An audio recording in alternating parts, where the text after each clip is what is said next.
Hello, everybody, and welcome to the STEM space. Today, we don't have Claire as my usual co-host, but we have another fabulous guest coming to us from Baltimore. Debra Hettleman is the CEO of Building Steps. Welcome, Debra, to the STEM space. Thanks for having me. I'm excited for the conversation. Yeah, and we were chatting earlier about how I was living in Baltimore about 15 years ago. And my husband went to Johns Hopkins, but I wasn't aware of your organization. I'm just so excited about the work that you're doing. So let's just jump in. What is Building Steps all about? That's a big question. So, it stands for Building Science, Technology, Education Partnerships. Ooh. And we were developed 25 years ago, actually 30 years ago, but 25 years ago we moved to Baltimore. The Okay. founder is the head of a global scientific consulting firm who looked around his firm and said, I do not have enough diversity to properly provide consulting services to my clients. We need a diversity of perspectives and thoughts and education, everything.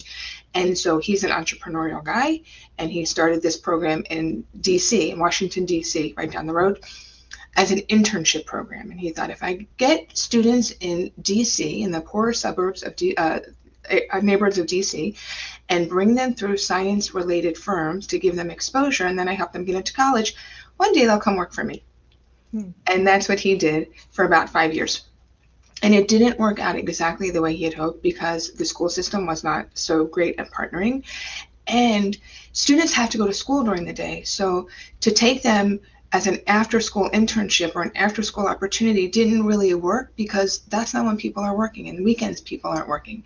Right. So over the course of time, he and I talked about other ways to fashion building steps and other ways to give students exposure. And then lo and behold, I said, you should do this in Baltimore because we have the school system that would welcome it. We have a city that is primed for it in that we have a lot of universities and a lot of science institutions. Like you said, your husband went to Hopkins, and we have more than just Hopkins here. And so he did. He trusted that it was going to work, and we launched in Baltimore. And the whole premise then and today was to help underrepresented students become science and technology professionals. So Hmm. that was the premise. I can Yeah. keep going on how we do it. Yeah. So let's, what was your role? Did you get brought on from the beginning to help him establish this? So in the beginning, it was his idea, his baby. I just knew him, and we would talk periodically about it. And I would say, hey, well, have you thought about this? Or hey, have you thought about that? And at that time, I was in a completely different business. I was in real estate development Hmm. down where your husband was, converting old buildings into residences, into apartments and low income housing and housing for the elderly. It was super cool, and I really liked what I did. But I was itching to do something more meaningful. And so I had a lot of interest in what he was doing. And I was also in a leadership development program back then. And I thought, maybe you should model it. Here's how we're doing our leadership development program. It would translate to what you're doing. And ultimately, I said, you should come to Baltimore. He said, okay. I said, you should hire me. He said, I can't because I can't fire you. I said, yeah, but you won't want to fire me. And so that's how we started, with an idea. It started with an idea that we were going to help students become science and technology professionals, and we were going to run it like a leadership development program. Mm, I love So that. yeah, it was great. And so I know nothing about education other than that I went to University of Maryland and I have a 4-year degree, and I actually worked in my field, which not everybody does if you have a liberal arts degree, right? Right. And I worked in my field, which is kind of interesting. But I had come from this leadership development program where there were other business leaders in my group. And one of them was a professor at Towson University, which was one of our major universities in the Baltimore metropolitan area. And I said, hey, Jim, I'm going to start this nonprofit. It started, but I'm going to launch it here in Baltimore, and I need some help. And I did that with a small group of people from my group, from my leadership group. And some of them made connections to schools. So I literally knocked on the door of 3 schools and said, hey, with my Xerox paper that I made off my home printer, right? Hey, we've got this idea, and it won't cost you anything. And will you give us your students for 2 years? And they have to apply. And shockingly, they said yes. And back then, We picked 2 schools in Baltimore City and 1 school in Baltimore County. And we wanted the students to learn that there's nothing that divides Baltimore City and Baltimore County other than a property line and taxes and a government. But kids are kids and people are people and businesses are businesses. So we're going to do it all together. And so we created a program that, may I keep going into this, what we did? Yeah. Okay, so when they get recruited in the spring of their 10th grade, and they have to be the highest achieving students, really in some of the most underperforming schools in the area, brightest kids, worst schools. Hmm. And so they apply, and we make them apply because that is their skin in the game. Our students don't pay, nor do our schools. We're completely free of charge. And so the kids get in our first group, it was 16 students, 16. And every month we went someplace that relied on science and technology. And we did that so students could see science and technology in action. So we went to an advertising firm. The internet was, I think it was 25 years ago. Right. So how do you make a web page? There was no, couldn't just do it. How do you make a web page? How do you make the sound? What's the sound booths look like? We went to hospitals. How does a hospital run? Because yes, there's healthcare, but there's also, it's a city, there's also IT and there's science and there's research and there's labs in a hospital.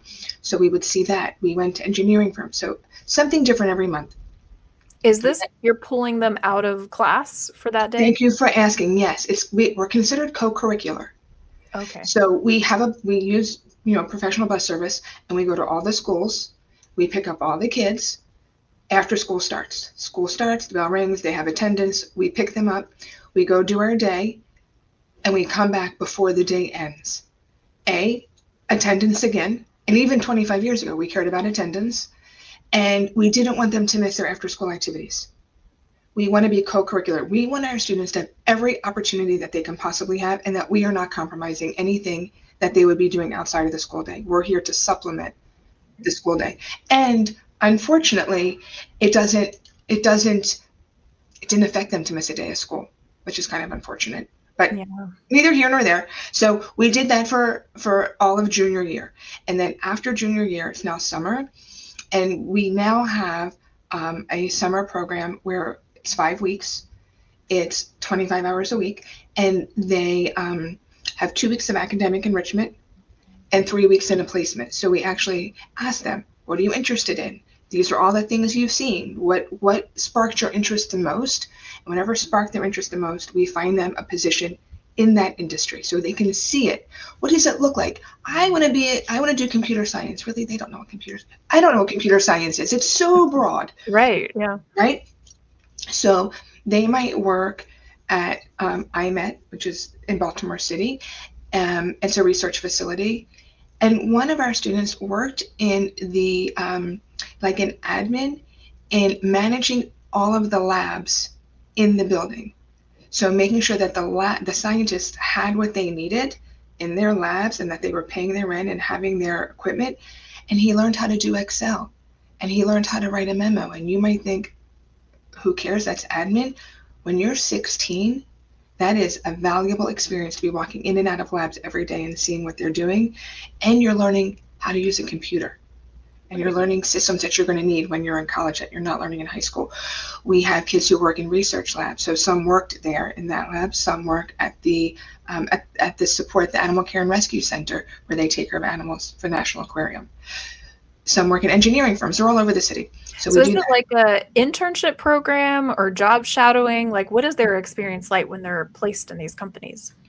So I think everyone is different, but not so much job shadowing. They're given a project. Oh, okay. So for example, we had a student working at JMT, which is an engineering firm here, and he was given a roadwork project because they build roads. They design roads for new developments. So he learned, how do you read a plan? What is the in the corner where they have all of the materials and how much you need of everything? He learned how to read all that. He learned how to proof it. Is this correct?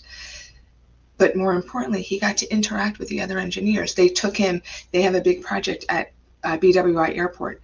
They're redoing all the bathrooms. So he got to go see, here are the plans, here's what the piping looked like, here's what the materials were, here's what the design was, because it's full service. How does that line up with, here's the product, here's the project. So they got to do that. Sometimes they want to do computers, but they also want to do marketing. So we had a student who helped them redesign a website. Now, can Mhm. I tell you that the firm is going to use the website? Maybe some of it, Right. but think of all the experience that that student had talking to people in the firm. How do you use it? What information do you want? How does that information look? How do I code that information, into the platform? So some work in hospitals because they want access to healthcare. Some are in like Port Discovery, and they run children's programming for Port Mm, Discovery because they want to be educators. that's cool. Mhm. So they do that. So 2 weeks of academic enrichment because everybody needs that, and it's also professional development. So they do academic enrichment in the morning, and in the afternoon, it's it's professional development of, you think you want to do this, let's do more research into this. And if you were to do this, what does that education path look like? Right. And what happens when you get to work? Who do you report to? And how do you say good morning? And what do you do? They gave you a job and now you finished it. Like one year we had a student leave. In the early days, we had a student leave. The supervisor calls us and says, Ms. Hettleman, you know, Jose left. Just That's for no odd. reason? That's Yeah. odd. I'm Yeah. like, Jose, where'd you go? He's like, I finished. They gave me the job and I finished it. Okay, those were our early days. Now we've learned. We have a whole program of professional development and how do you ask for more work, and Mhm. The and etiquette of a and workplace. the etiquette of the workplace. And they have to journal. So they have to figure out, you have to write, what did I like, what did I not like? What questions did I ask? They have to learn to ask questions. So they are getting very much, it's a very immersive experience, and we are checking on them during those three Mhm. weeks. We are checking in with them and we go visit them. We want to make sure not only are our students doing a good job, are they being treated fairly and properly? Mm. Sometimes some people see a kid and they say, oh, there's a kid and I really didn't want to do this filing. Here you go, junior. Here's the Right. fight, right? We want to make sure that that's never happening. Yeah. And it doesn't every now and then. But so it is very, we check on them to check on them and make sure they're right. And it also helps the supervisor because we have a whole handbook on this because not all supervisors know how to work with a 16 and 17-year-old. Mhm. Not everybody has kids, works with kids, knows kids, and we want to make sure that our students are being treated respectfully and fairly, and not stuck in a filing room somewhere copying papers all day long, right? Right. So they do that. Summer is over. And by the way, if they do everything that they were supposed to do, they get paid minimum wage. Okay, nice. They get paid minimum wage. Our students must work in the summer. If we told them that they were going to work for free, they would not do it. Right. Absolutely. They can't afford it. What kid can afford not to work in the summer, right? Mhm. And so when they've done everything, they've journaled, they showed up every day, they get a responsibility reward at the end of the summer. They get a bonus, and it's called a responsibility reward because we want students to feel a real world experience of when you do a good job, this is what can happen in your workplace. Mm. Many of us get a bonus at the end of the year or a holiday gift or Right. something or a raise. And I want them to know this is how it happens. It doesn't just fall from the sky. You have to earn it. Right. And by showing up every day and being on time every day and journaling every day, you've earned it. So Mhm. we do that. And now they come back and they're seniors. Remember, when they're seniors, a new group of juniors is coming in behind them. So we always have high school juniors, high school seniors. Got it. The 2 different cohorts. seniors, exactly, the cohorts. And so the seniors now come and we come to the same campus. We take them out of school again. The bus comes around and we come to Towson University because they are very gracious and they give us space. And I keep mentioning these partnerships because this is what your listeners need to keep hearing. It's about partnership and it keeps our budget in line because we have partnership. So we come to Towson. We come every month, September through March, and we host a full day college workshop for the seniors. And in that, we have our own curriculum that we've created. And the curriculum is, how do you pick a school? How does it align with your major? We're going to complete the Common App together. We check it, we have access to it. Every student gets a writing advisor. They're volunteers that come and they meet with the students one on one to help them craft their college essay. Two reasons. A, it's an impossible essay to write, and we all had help. We had someone that helped us write our college essay, and in their schools they may not have someone to help them, and at home they may not have somebody to help them. So Mm-hmm. we don't even ask. This is part of the curriculum. Everybody gets a writing advisor, and you don't submit until your writing advisor says you can. They still do, but we wish they didn't. They're Yeah. kids; they get to do whatever they want, right? Right. They're high school students with their own, yeah. Yeah. So they have agency, as they should. As Right. they should. Okay, so we go through the process of the common application and then the FAFSA. We do also a program with the parents with the FAFSA to make sure that they've completed it. Maryland state money, we go through that process with them too, and also scholarship.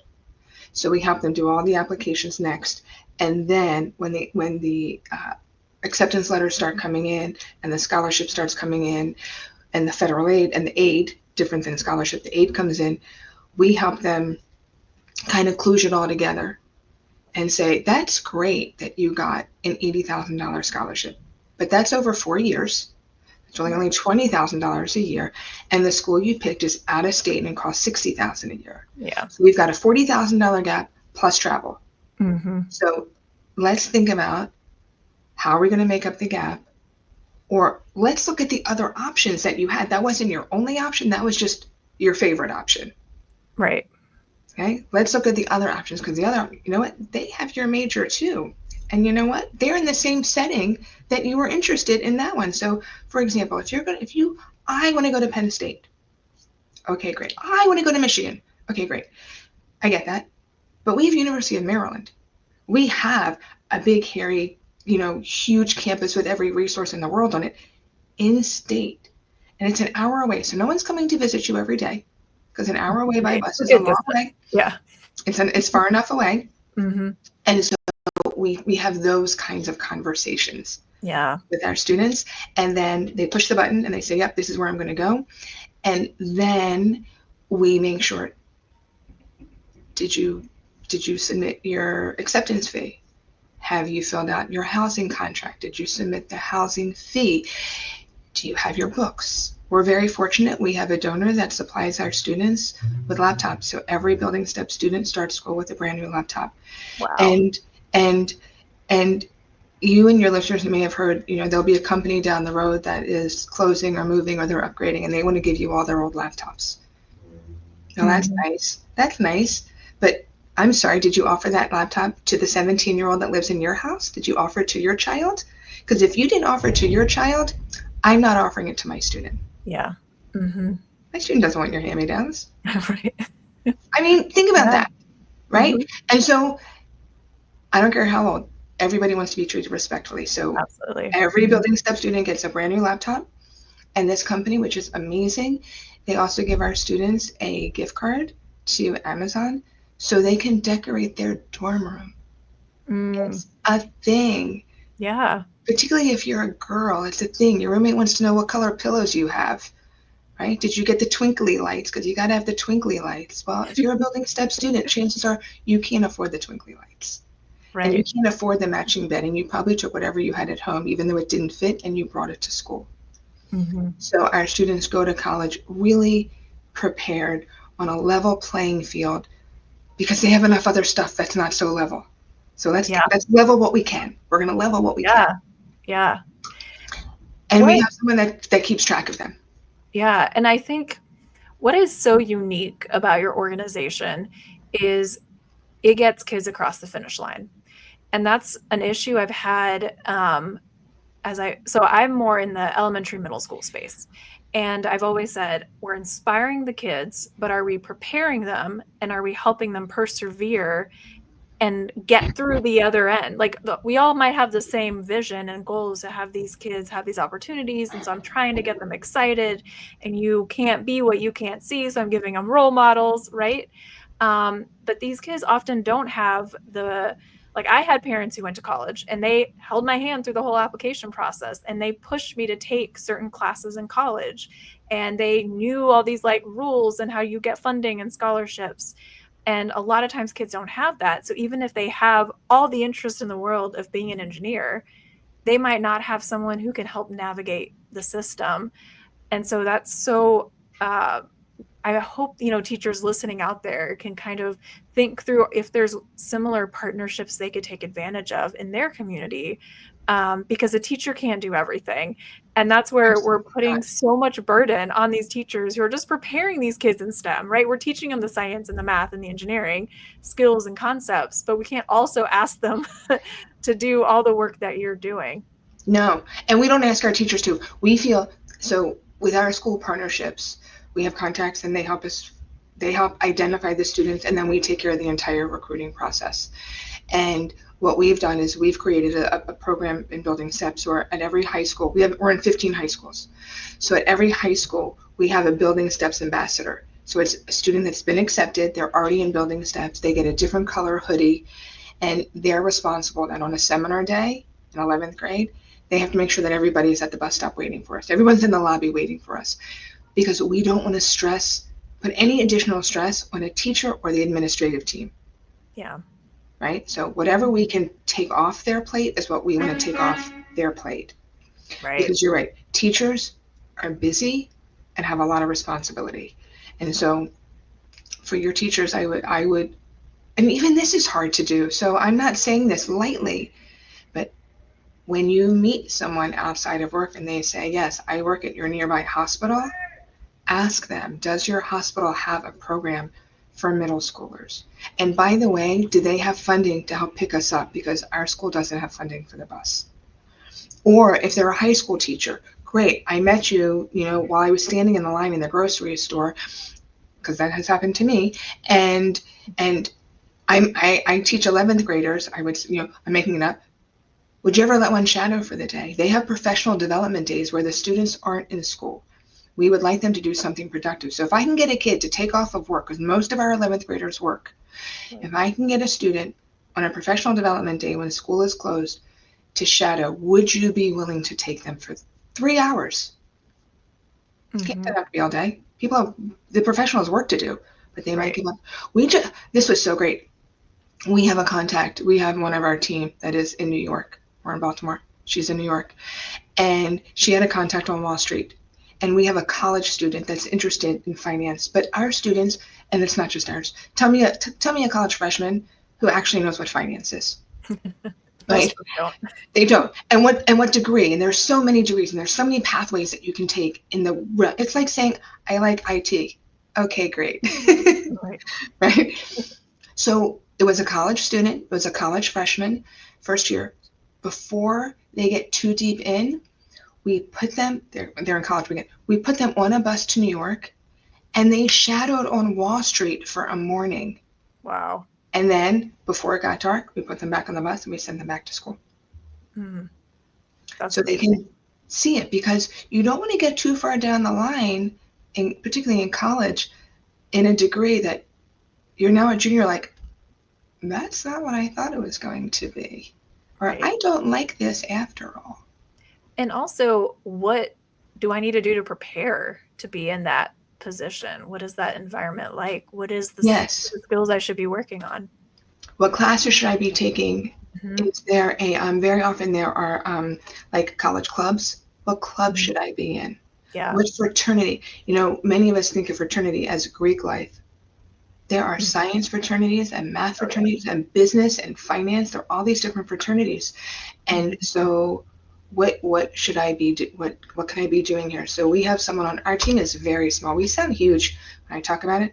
Our team is really small. We have one person that does our juniors, one that does our seniors, one that does our college kids, and one person who helps organize all that.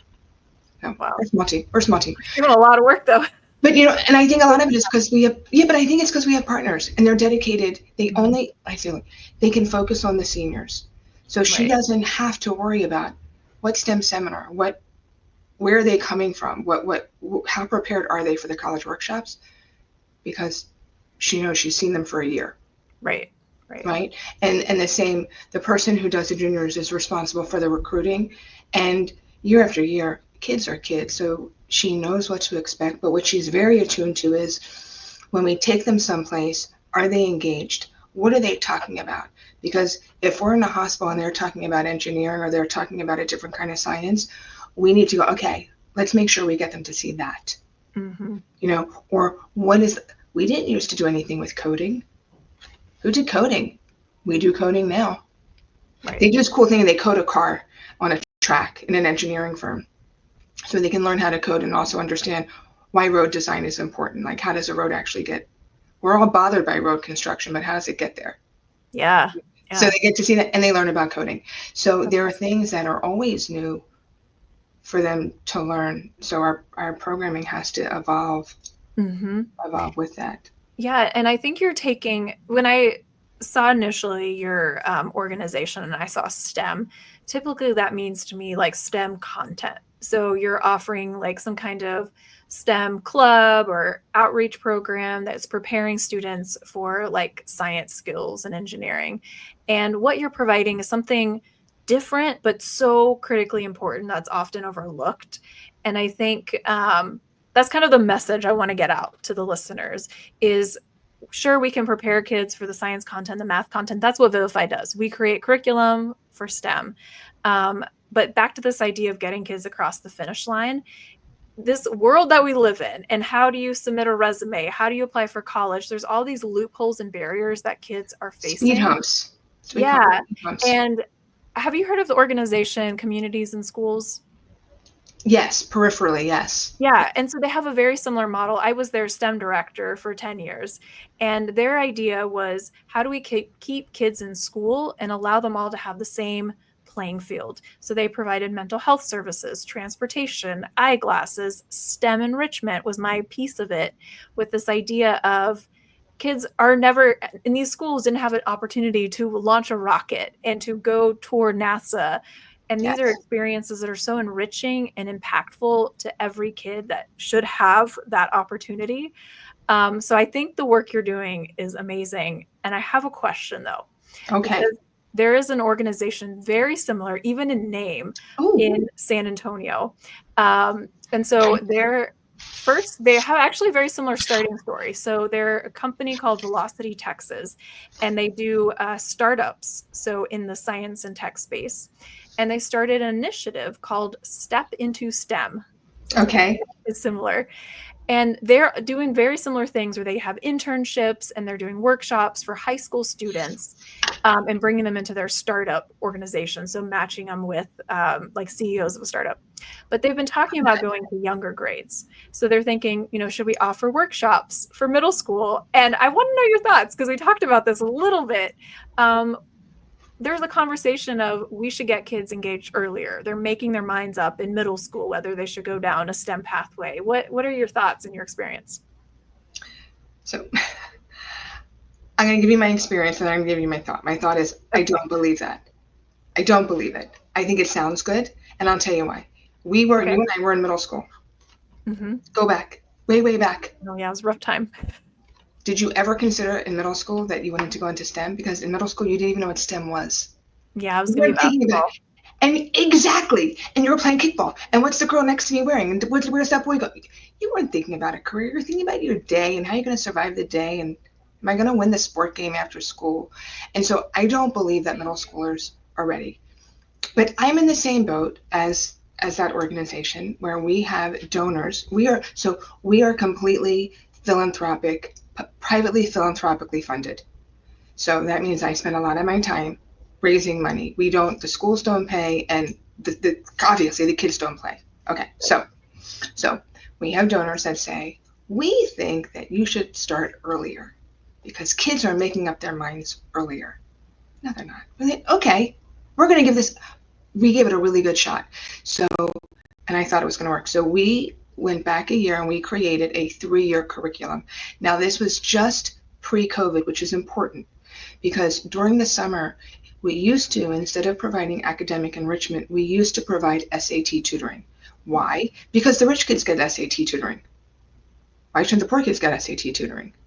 Right? The rich kids get essay writers, writing advisors. Why shouldn't our kids get that? So, but many years ago, when we brought in SAT tutors over the summer, and we were told after like year 3, your students aren't ready for SAT tutoring. We really think that you should back it up to enrichment, solidify their foundational math and language arts, and then they can have they would benefit more from SAT tutoring. Okay, great. With that background, we said, this is going to be great. We're going to start in 10th grade. We're going to do all of our STEM seminars in 10th grade. And between 10th grade and 11th grade, it'll be mandatory because our summer is not mandatory. Everything else is. So it's going to be mandatory. And if you don't commit, you can't be in building steps. And if you don't commit, we're going to say that you've opted out. You don't want to be in the program anymore. And they all stayed but two of this small pilot. We call them the pilot. So 16 kids say, yes, we're going to stay for the summer, and they get a full summer of academic enrichment. And now it's COVID, and there are no more SATs. Oh, right. Okay, no more SATs. So now it's, our idea was that during senior year, we were going to do professional development. We were going to do some more STEM research, and they were going to do SAT prep. Remember, we only have them once a month. Right. So instead, we extended academic enrichment, and we extended other pieces. We did college campus visits. We did other things to keep them engaged. And then we did the college process. We also thought, we're going to start the college process early. Because if they start their essay sooner, they have more time to write it. They have more time to get everything right. Okay, you try telling an 11th grader that they need to start the college application process in 11th grade, and they're not going to go until after 12th grade. Let me know how that works. Let me know how that works for you. And they like us, and they listen to us, and they weren't at all interested in starting early. So the things that we thought we could start early and get a jump on, again, they have agency. They know that the application isn't due until October 1st of their senior year. They are not starting in the beginning of their junior year. They're just not going to do it. They'll start in the spring, but they're not going to start in the fall. So what we found at the end of the day, and right now they're in college. The pilot is in their second year of college, and they're doing great. But what we found is that the outcomes didn't change. They got into, even with all that academic enrichment, they got into the similar schools where our non-pilot students go, which is great. Our students go all over the place. You know, they're going to Hopkins and McDaniel and Stevenson, which are private schools here in Maryland. And they're going to the University of Maryland, College Park, which is our flagship university school. It is not easy to get into that school. So the outcomes were not better. We also provided more persistence work because we had more time. So we did a lot of college persistence and, you know, how to make good choices. Your friends want to go to the bar, but you have an exam the next day. How do we make that? You know, So these are real problems when you're in college, right? Yeah. And so we did a lot of persistence work, and we went back to the board and we said, we were like, this is going to be great. And then we went back and we said, wait, anecdotally, it's great. The retention rate wasn't better. The matriculation rate wasn't better. And so what we're going to see is, will their college graduation rate be better? So about 3 years before COVID, because before COVID, we saw the numbers. We saw the kids were more and more academically challenged. So our numbers went from about 82% graduation rate to about 80% graduation rate. Now we're about 78%. We are back up on the upswing because we are on the tail end of the COVID dip.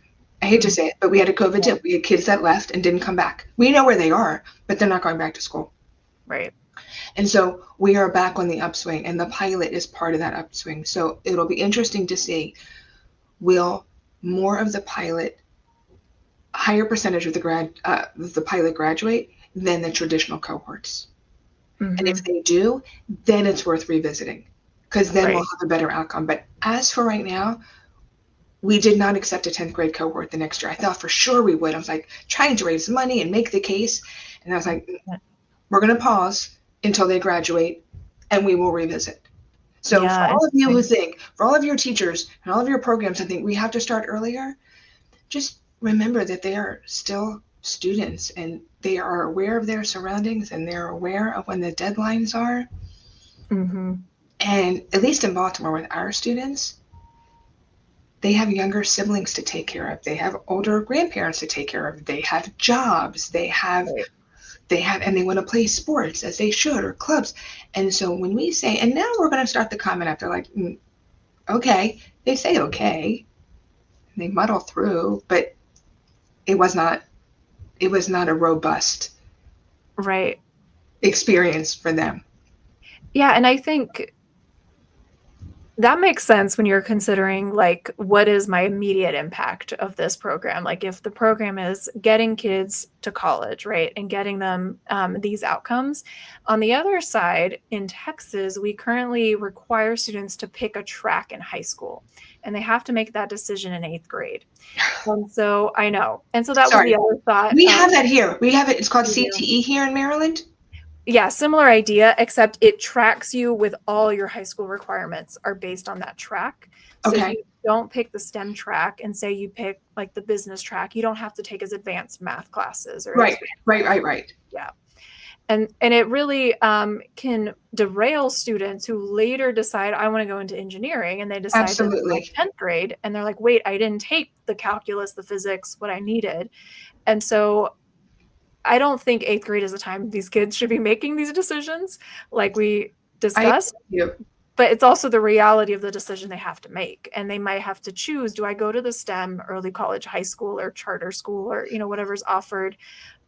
Is that the right choice for me? And so, yeah, it's like hard to figure that balance out as an educator.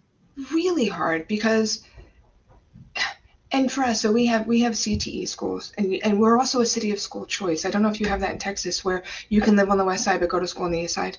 You don't have Not to go right to your now. neighborhood school. We're not a Right. city. You don't have to go to your neighborhood school. And so we think that students, and we have to pick an 8th grade, like you, and we think that students pick because, you know what, I really want to do engineering, so I'm going to go to the engineering school. They say, I really want to do engineering, but my friends are going to the business school. So I guess I'll go to the business school because that's where my friends are going. And so Mm-hmm. I think it's a hard position to put an 8th grader in. I think it's a hard position to put a 9th grader in, because at 9th grade, they are puppies just figuring out like how to find their locker in high school, right? A whole new place, and they're the youngest ones there. And so, when we talk about partnership and your educators, I think if I could wave my magic wand, because I know educators have a lot on their plate, and I'm not an educator. It would be like to get them as prepared academically as you possibly can to pivot. So if their math skills and algebra are really good and they're solid, maybe when they get to college, they can do the pre-calc, or they can do a summer program to get them where they need to be, as long as they have the really strong fundamentals Right. of whatever class, you know, isn't in the science program or in the math Mm-hmm. program. Yeah. And that they can be kind of, I don't know how one teaches critical thinking. I have no idea how one teaches that. But that's kind of the skill that they need to go, okay, I can pivot. Mm-hmm. I can get that math done. I know what persistence looks like. Right. And so if you could wave a magic wand, and there's listeners out there who are like, I love this model that you've kind of built and how you're supporting students, what advice do you have for if Building Steps is going to go to another city that maybe wants to build something We'd similar? love to.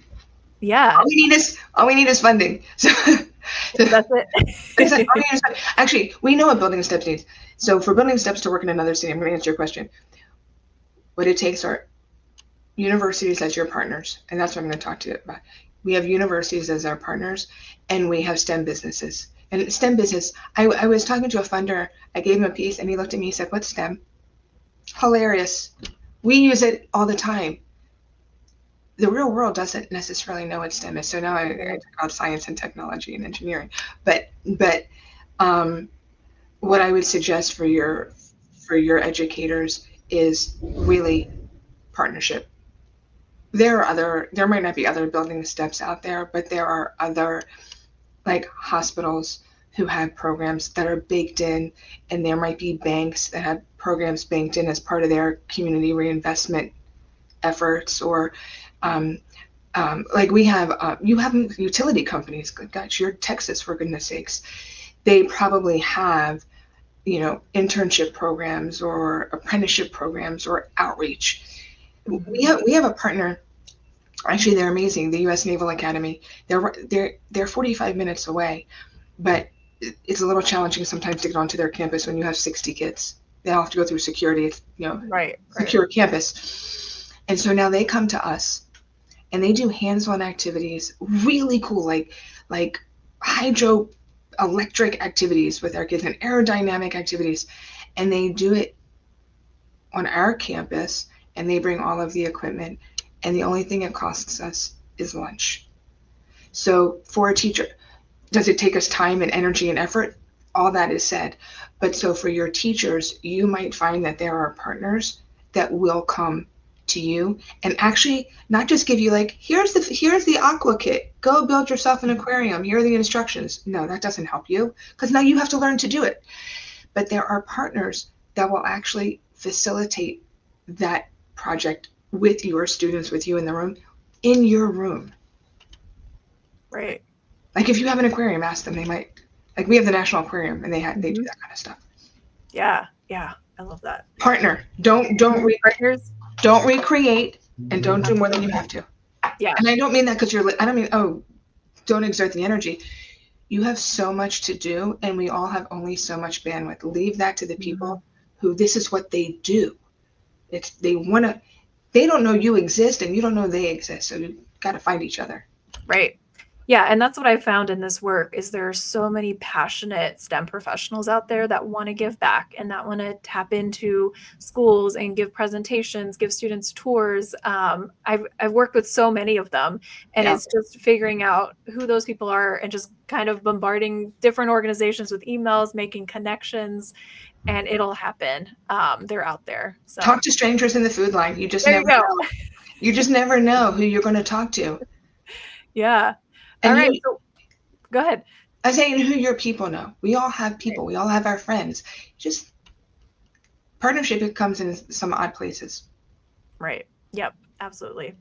So I will leave this as a final action item for our listeners to talk to the person in the line, the checkout line at the grocery store, and see if you can develop a potential partner, and then let us know.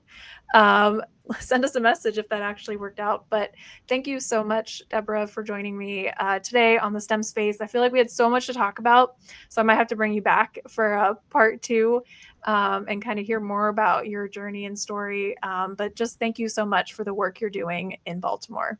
Thank you for letting me share it. I hope it helps some of your listeners. Absolutely. Thank you. Bye-bye.